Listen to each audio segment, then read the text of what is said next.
Fundo imobiliário Maxi Renda, o fundo de código MXRF11. O fundo mais querido, mais investido da Bolsa e considerado o mais barato por muitos investidores. Agora o grande ponto é, será que ele vale a pena? Será que ele está barato mesmo?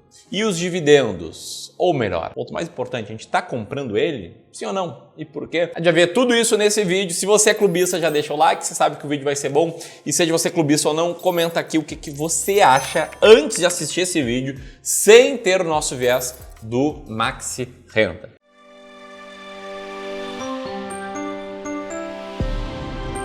O MXRF11 se tornou, né, Felipão, o principal fundo para quem está começando a investir em fundos imobiliários. É o preferido, o bambambam aí de todos os investidores, sobretudo os iniciantes. E é um fundo que cresce muito em quantidade de cotistas, né? Se for ver aqui, os fundos imobiliários com mais cotistas em 2022, ele está lá na frente com quase o dobro, ou melhor, mais do que o dobro de cotistas do segundo fundo imobiliário mais investido. E segundo o próprio relatório desse fundo imobiliário, houve um crescimento de 2% na quantidade de cotistas no último mês e ele chegou a 722 mil cotistas, que são gente como a gente, ou como o Eduardo, que comentou aí que tem 2 cotas do MXRF11, recebeu os primeiros dividendos e está super feliz. Ele não fala que está super feliz, mas eu suponho que ele esteja super feliz. O ponto é que esse fundo é como se fosse um restaurante bombando. Não sei se está ligado, Felipe. Pensa assim. Tu quer ir jantar fora, e aí tu vai lá na rua ali que tu quer ir jantar, e aí tem 2 restaurantes, os 2 servem filé.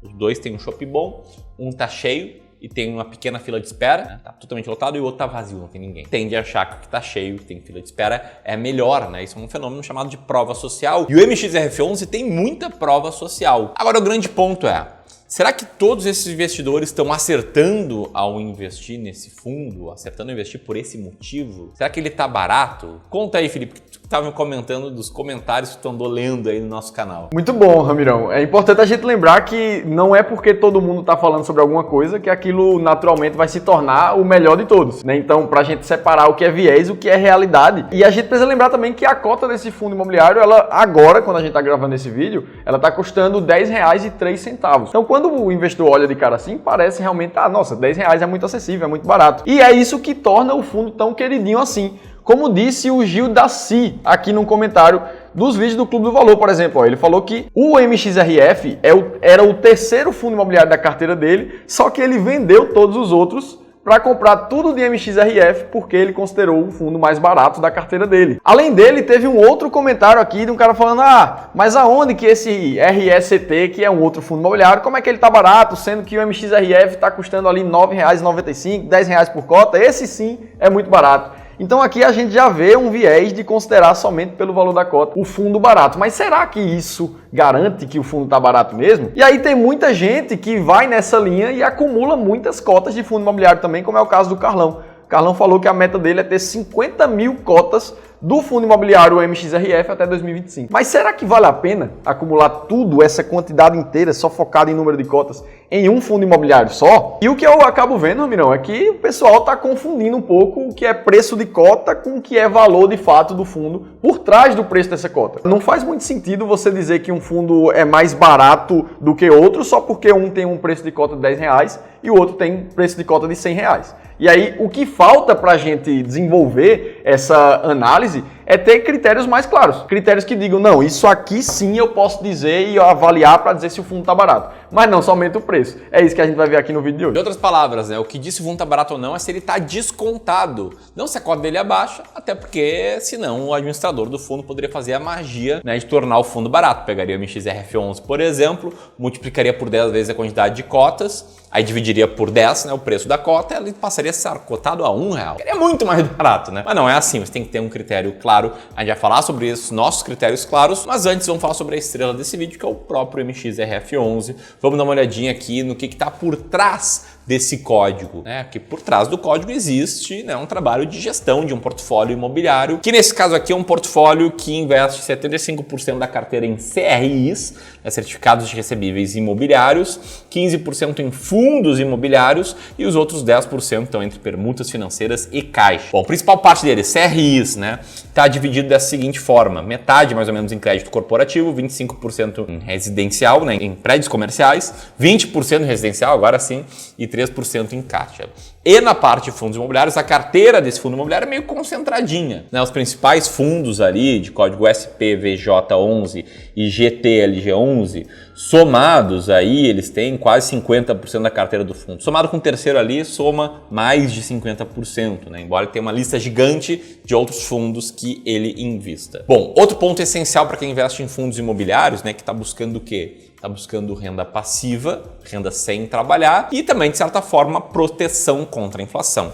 Por isso, vale a pena olhar sempre os indexadores do fundo imobiliário, né? Fluxo financeiro que os investidores vão receber vai estar indexado, se sim, ao quê? Spoiler, sempre está indexado, mas o ponto é que no caso do MXRF11, 48% da carteira é indexado a IPCA, ou INCC mais 7,42% ao ano, 35% da carteira é indexada ao CDI, mais 2,6% ao ano, e tem um pouquinho ali indexado, se eu não me engano, em GPM. É difícil de ver essa escala de cores, né? Os caras não montaram muito bem esse gráfico. Não, essa escala de cores está bem difícil. Mas enfim, ele está bem indexado aí à inflação, ou ao CDI, que acaba sempre repondo a inflação, né? Que o CDI sobe quando a inflação está mais alta, e isso está tranquilo. Por fim, para falar desse fundo, antes de te explicar o nosso critério de seleção, se ele está barato ou não, se a gente está comprando, o que vocês mais querem saber? Os dividendos. Você pode ver aqui que esse fundo paga dividendos com uma constância e uma certa média que não se alterou muito, né, nos últimos 10 anos.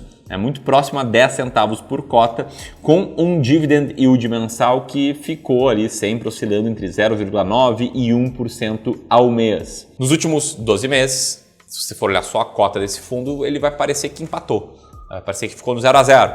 Porém, você recebeu dividendos, se tivesse usado esses dividendos para reinvestir, para comprar novas cotas, seu resultado seria uma alta ali de praticamente 13% no último ano. E por fim, se a gente for olhar ali nos dados do administrador do fundo, ele nos apresenta esse gráfico aqui, que é uma performance um pouco mais longa, comparando o fundo com o IFIX e mostrando aí que de 2017 para cá o fundo teve uma performance melhor do que o IFIX e um pouquinho pior do que a NTNB principal. Além disso, esse fundo possui reservas para normalizar futuros dividendos. Sempre muito importante a gente avaliar o que está dentro do fundo, mas assim, a gente pegar essas informações e soltar, isso não garante que os critérios para investir no fundo estão todos batidos. Ah, não, porque é o IPCA e o INCC, então é o fundo que vale a pena investir? Não, a gente precisa, dentro disso tudo, organizar as informações e estruturar. Poxa, quais são os critérios aqui que eu quero levar em consideração? E se eu comparar isso com o mercado como um todo, será que esse fundo realmente vale a pena para eu investir ou será que não tem outras oportunidades? Né? Então, a gente faz isso através de uma estratégia clara que a gente vai mostrar aqui para vocês. Aqui no Clube do Valor, a gente investe através de estratégias sistemáticas, onde a gente, de fato, coloca os critérios na mesa e avalia o mercado como um todo. Tá tudo dentro do que a gente quer falar, tanto em questões de filtros quanto de ranqueamentos? Então, dentro da nossa estratégia chamada S-Rank, a gente vai estar sempre olhando para fundos que têm liquidez suficiente de negociação no mercado, fundos que não são tão arriscados no mercado, a gente tira todos os fundos de desenvolvimento, por exemplo, e fundos muito novos, né, com menos de um ano ali de mercado, a gente tira também.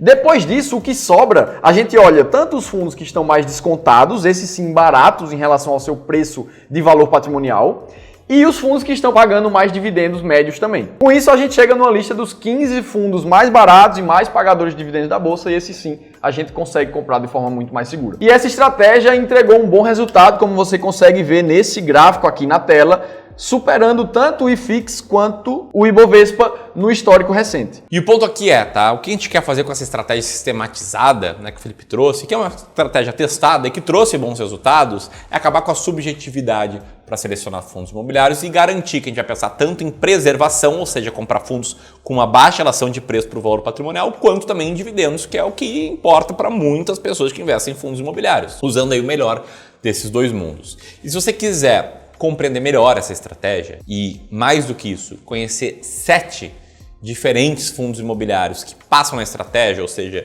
que a gente considera baratos e bons pagadores de dividendos nesse mês. Ah, eu estou assistindo esse vídeo aqui em maio. Nesse mês a gente atualiza esse e-book, esse material. Você pode simplesmente apertar aqui no primeiro link na descrição ou no card ali em cima da cabeça do Felipe e baixar de forma totalmente gratuita o nosso e-book com 7 fundos imobiliários de acordo com a estratégia S-Rank. Tamo junto? Quando você vai baixando, a grande pergunta é: o MXRF11, a gente está comprando? Ele tá barato? Então vamos lá, vamos pegar aqui os principais critérios, tá? Filtro de liquidez, ok, passou. Idade do fundo, ok, passou. Não é de setores mais arriscados, ok, passou. Agora vamos olhar então para o dividendo e para o preço por valor patrimonial. A mediana do dividend yield mensal dos últimos 12 meses não é ruim, é 1%. Opa, coloca ele no páreo. Mas a relação de preço por valor patrimonial nesse fundo é de uma vez. É que até para o fundo CRI pode ser entendido como algo justo. Justo, mas não com desconto, não com margem de segurança. Então, somados esses dois pontos, esse fundo fica na posição número 48 da nossa estratégia S-Rank. Em outras palavras, a gente entende que existem 47 outros fundos imobiliários mais baratos, como a gente compra 15 e em carteira o MXRF11 tá de fora. Agora, se você quiser saber quais são alguns desses 15 que a gente está comprando, vou deixar aqui um link para um vídeo em que a gente revela isso e aqui o link aí para o PDF com a estratégia S-Rank 7 fundos baratos. É claro, se você quiser se inscrever no canal, vamos colocar aqui ó, no meu peito o botão de inscrição aí no clube. Grande abraço e até mais.